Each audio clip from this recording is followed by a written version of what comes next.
So today we start our new campaign. We have got the Pro League Supercup against Anderlecht, first and foremost to talk about. Then we've also got our transfers, which we've done, the ins and the outs. And then we've got to talk about something else indeed. So let's jump right into this straight away, shall we?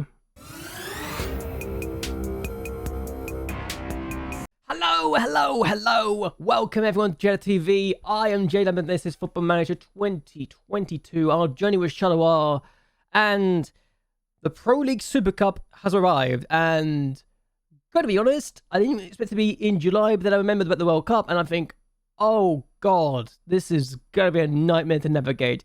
Especially when we look at January's schedule. And oh my god, January looks like one hell of a mess. So if you look at January right now, this is the schedule, and that's about 10 fixtures, and 9 fixtures there, but oh my god, 9 fixtures. 9 fixtures in January alone. And that's not even talking other things as well. If we get through to the Cronky Cup, 7th round, which we're expected to do, we've got the Champions League to navigate as well, so this is going to be one of the most difficult seasons I think we're going to have to manage. And it's all because of that damn Qatar World Cup, because that nobody likes. Who likes this World Cup anyway that's coming up? I don't. I personally don't like it at all. We also had a friendly cup where we lost to Red Star in the final. We lost 3-0 to Swans in the pre-season. And we beat Cam by 1-0, as well as beating Dijon by 3-0. So, things to work on, I like to think. Still, we've had some transfers, and the first thing we're going to do is go with the players that have left us first, because we need to talk about them. So I might have left this guy go, and Kevius scored a goal. His only goal that he scored for us was actually when he was playing midfield in Zala. So that's a sign that we've made some progress. We didn't need him anymore because of the players that are coming in. And we haven't re-signed Bayo because I felt that Bayo was not good enough for the team and didn't really give us the depth that we wanted and was not really providing us the ability that we needed in the same time either. So things to work on there, I think, is always an issue. Now, I actually didn't know we had this guy to begin with. I think he was on loan last year, but we sold Abubakar Keita to Yepen.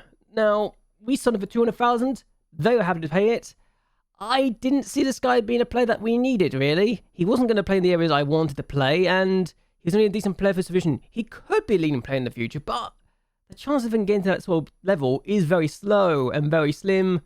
And yeah, we've got a lot of players that we can really use ahead of him, so he was never going to get the game time he needed to progress to the next level. We also sold Benjamin Kalmoko, and again, Yupin bought him. We didn't need him. He didn't have big matches, had injury problems as well, and honestly, he was 4th or 5th choice in defense with the players that we brought in, so it made sense to get rid of him. Even if he's a good player for the division, we didn't need him. That's a sign how good we're getting, that good players for the division are no longer really good players I need anymore. And they're 2.5 stars in ability. So I like to think we progress quite nicely. Those are the 2 players that we left that could be of major concern because they could play in the division for us if they ever needed to. And well, the 3 players we sold played for us at one point or another last year or were good enough to play in the division for us. So that's why I want to talk about them. We've now made some signings and we've still got more to come. So Omar Govier as the first player that we signed. He is worth 5.2 to 6.4 million, and for me, when he's that good, it's a good sign. He's a good player for the division who could improve a little bit more, apparently, according to the stars, but he's a Mexican defensive midfielder who could play as a deep line playmaker. I felt we needed more strength in the area, so it was good to get the guy in, and you can see why Kate was let go when we brought this guy in instead. A Mexican international is really decent. I think he's got a good ability to do well for us, and personally, he's more likely to do things for me than Keita ever was. Simon Gustafsson is the Swedish midfielder who we're paying just 3.9 grand a week. Remember when I said that this guy was really good and we pretty much got him for cheaper value than we should have done? This is why. The wages that we're paying him is ridiculous. He's on a 3-year deal, 4-year deal. He is worth between 6.6 to 8.4 million in transfer value, and he's good. He is really good. He's a good penalty taker too. He is considered to be a leading player for the division, and while not likely to improve, is still really good. He is going to slot straight into midfield and has given us a lot of strength in depth, and for me, that's important. Filippo Romagna is the last of the 3 players that we've already signed, and we're paying him £7 a week, but he's playing as a defender, one of many defenders, but he can also play as a defensive midfielder too. So we've got a lot of strength in DM now, which is both good and bad, because I didn't really want more strength in defensive midfielder. He's on a 3-year deal, he's a good player for the division, could be a leading player for the division as well if we play him. And I look at that and I think, we've got a good signing here for a free transfer, and if we need to sell him on, we're going to make a profit. So profits galore if we get the players we need to sell for free. So as far as I'm concerned, good transfer value has been attained here. But then we managed to get Ali Dassar on a free transfer from Vitesse, and gonna be honest, what is 29? He's considered our best player already. A leading player in the right back position, an area I genuinely thought we needed to strengthen in, and look at the state of him. He is going to be a really good player. He can play the wing back on defense, attack, and support. I've gone backwards, but that's fine. He is a player that can also play in the DM position, can also play in the midfield, can also be a winger. So I've got options with Dassar, and we've got a lot of things we can work with. He's worth between 5.8 to 6.2 million for 29 years of age, £8 a week, 3-year deal. I think he's a good signing. He may be the only deal we'll ever give him, but I'll take it any day of the week. Now, here's a signing I actually spent money on. I spent 1.3 million on Noel Lopez. He's a 19-year-old striker who could be really good, and he's now worth between 10 million to 13.5 million. He's apparently only the second best striker, but that's a big but. My backroom staff think he'll be good enough to start for us straight away, ahead of Badgie. So that's a sign of progress, isn't it? He can also play as an inverted wing on the left, can also play an Ram Deuter on the right. And I look at this guy, I just see he's a goal scorer. He got 10 and 24 for Deportivo La Coruña. Last year, he only got a 6.98 for the division. And if I recall correctly, I don't actually know if they got promoted or not, but Deportivo La Coruña got promoted. So he helped them get promoted. We signed him for his release clause of 1.3 million. And honestly, we've done him a favour, because I think the bank balance was not so great. They might have sold some players as well, but yeah, we signed him for 1.3 million. We've helped them get a profit this year. We're not on a profit, but that's fine. We don't care. We just signed a 19-year-old striker who could be really good for a very small fee, and we can probably get him for a profit if we were to sell him later on down the line. I look at him, and I think he's really good. Does he need work on a few things? Yes, he needs to be faster. He needs to better a lot of other areas, but honestly, for 1.3 million, he feels like a bargain to me, especially when you look at his current value right now. He also only wants to be a squad player, which honestly tells me that I could not use him as a first team player and he'll be fine with it. So, good to know. He is our future star. That's how high I regard this guy. So I might have also got a deal almost agreed with this guy, Ali Alipour. For 140,000, could be an advanced forward, could be a very good striker. He's considered to be the same sort of ability as Badgie and Bayo. And if I look at him now, probably the same sort of ability as Lopez. So I look at him, I think he could be good. Apparently he's only going to be a decent player, but 140,000 for this guy. I'm paying just 1.9 grand a week and he's willing to be a squad player. I think I'm okay with this. Now, is he amazing? He could be an inverted winger on the right, inverted winger on the left as well. And could be a central attacking midfielder. He's listed. He's consistent. He's 26, yes, but he's cheap. I felt like getting the first striker would work. But there's one problem that I didn't really think about, and that's potentially registration for the Champions League. I might not sign this guy after all. Mostly because I'm also trying to get Samuel Edusi on loan. And when I say on loan, I'm only paying £500 a week for his services. Yes, we are apparently going to only need to pay 10% of his wages if we get on loan. And I can see this guy being Ryotter's replacement. If we get him on loan, we could potentially induce him to try and sign for us on a permanent basis. And we could get him between 155,000 to 1.5 million. His contract ends this season with Man City. So maybe, just maybe, we could lure him over to us with a loan deal and then entice him to sign for us permanently. He's 19, he's young, And there's a lot of things we can work with here. Is he amazing? Maybe not, but Murka is 31. He's not much better, and maybe I'm just getting ahead of myself, but he could be really good. He tries tricks, likes to beat the opponent repeatedly. He does move the ball onto his right foot before dribbling intense, which is a bit annoying, but he could be really good. He's only 19 as well, so a lot of opportunities to develop him, I think.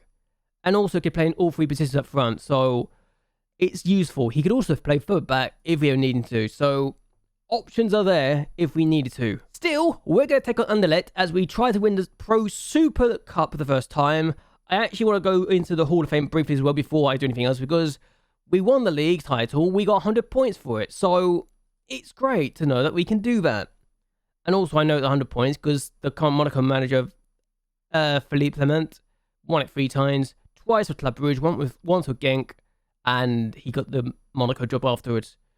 And 100 points per title win tells me everything I need to know. I want to get in the Hall of Fame at one point, and I may have also got a job offer from Club Brugge, and I may have also potentially had a job interview with PSV as well. So we've got options. In fact, I'm going to show you this. So I may have also made a save file where Club Brugge actually approached me for the job. So if I ever wanted to rebuild Club Brugge and get them to be Champions League team again and win the Champions League for the first time, then I could. I really could. Either way though, we're going to take on Anderlecht. We are going to try and win our first Super Cup. And I think we can do it. I really do. It's a good situation to be in. I'm looking forward to how this goes. And we've got options here. We really do. So the starting line will be this. Kofi in goal. Dassar as the right back. Wagner as the centre back on the right. Stefan as the centre back on the left. Willems as the wing back on attack. Omar Govia is going to be the deep line playmaker. We've got Marco as the box-to-box. We've got Gustafsson as the Mazzala. We've got Ali as the inverted wing on the attack on the right. We've got Maruka as the inverted wing on the left. And Badgie starts up front. So hopefully this will be good to win the game. I'm just going to double check the rules for this competition. How many substitutes can I get? 5 from 10. A maximum of 3 stoppages, so we can still do that. That's good. We only win 16.75 grand if we win the competition, and we get the same for losing it, so nobody gets to spend it off anyway. So that's good. And Magno isn't fully fit, but doesn't need a fitness test either, so we'll play him today. We got options. We got 10 players on the bench. We should be fine. Let's see how we do in this game as we attempt to win our second piece of silverware of the save. Let's get going. So we've seen no highlights, but we've had 12 shots to their 1. I think we've been a better team so far. Just unfortunately, we've not seen a single highlight so far. And I hope we can see a highlight in the second half that sees a score, because it's annoying to not get a goal so far. Either way, let's do this. We've been so good so far. We need to get revenge on this team because they beat us last time, the last game of the year. And let's make sure we get our second piece of silverware of the save. So first highlight of the game, and it's Anderlecht who have the ball, which is a bit annoying. And Roman scores. I wasn't going to say scores, I just shoot, but they scored anyway. That's awkward. We've been a better team for so long, we don't see a single highlight, and then we see a highlight of theirs, and it's their first shot on target, and they score with it. Gotta be honest, a little disappointed that's the case, and Ugarte actually trying to sign, and he finds a man. That is frustrating. We need to do better than this, come on. Okay, ball forward. Lopez is on the pitch now, and we need to score. If we don't score this, I'll be looking like an idiot on my first game back from the title winning season. I want to win this trophy. I refuse to lose this trophy. I really will. I've made substitutes, and Murillo is through. He's missed it, and I'm going to go attack him because I need to do something and quickly. Okay, I got a corner, and Govia plays it, and it's in! Magna scores on his debut. We've got the equalising goal. 2 new starters link up to get us the equalising goal. Well, I was about to break the team too, but I hope that we don't get to break the team now. But we get the goal. It is 1-0, and Magna with the finish. Thank God we've got a goal. And now a throw. Dassa finds Govia. And here is Zogone. Finds Heymans. Here's Lopez. Out wide to De Winter. Connie De Winter goes for goal. Oh, it's in! Connie De Winter scores in his debut as well. 2 goals on their debuts. And we have a goal, and we're back in this. We've turned it around almost instantly after making our 5th change. Lopez gets the assist. De Winter on his debut, playing as the left back because of injuries, and we have ourselves a lead. Unbelievable. Okay, we need to hold on now. Going attacking has absolutely made sure we're the better team now, so I probably should go to positive and not attacking, but if we get the ball now, which we didn't, we work it. I'm going to go down to positive anyway and hope we don't concede now. We've hit 2 sucker punches. I don't want to concede now, but we'll get the ball back. Dassar finds with Magna. Dassar, Kofi plays the ball forward, and we didn't get the ball back. That's a little disappointing. We need to get this ball back. We cannot afford to concede an equalising goal after all the hard work we got to get back in front. And now Lopez in. No Lopez to make it 3. Penalty, surely. It's a penalty. We are looking like we're going to be fine. And who's taking the penalty? It's Heymans. Heymans to take the penalty. He's missed it. He's actually missed it. Oh, God, no. Oh, we could have sealed it there and then. Thankfully, the penalty miss didn't matter. We have won the Pro League Supercup for the very first time in our history. And we're going to lift this crown together as one. Annoyingly, we can't lift it because we're here. We're literally right there to the side. But we have ourselves a trophy lift. The Pro League Supercup belongs to Charleroi. And we have won our 2nd piece of silverware of our reign so far. And I hope this will make sure we can continue to progress and continue to be one of the best managers in Belgium's history. Because I want to make sure we win everything possible we can. Charleroi, the Pro League Super Cup winners. Thank God for that, really. Connie de Winter just proving why I wanted to use him, and it's going to be great that we've done that now. And it's our first ever Super Cup, so we know we can do that now. And it's just really good to know that we can do it. And players in their debuts did really well. I'm just so happy we've done it. I really am. I always want to look at the Hall of Fame now, because I'm curious. 27 points for that. Cool, we did that. Nice, we've got it. So we're slowly but surely edging our way towards being in the top 10 in Belgium. We just need to win the league again, win the cup, which I think is also another 73 points. And if we can do that, then maybe, just maybe, we can become the best manager in Belgium history. We just need to win another couple of league titles and a few cups along the way, and we'll be good, right? That surely is the way to do it, isn't it? Either way though, I'm going to end this here. I hope you guys have enjoyed yourselves. I hope you guys like and share this video, and that you subscribe to the channel. It really does help me a lot. Let me know down in the comments below. Were we too defensive at first, and was it when we really started going attacking that we started to wake up, and that was what changed the game for us? I want to hear your thoughts and comments down below. But either way, until next time, goodbye, and well, good night.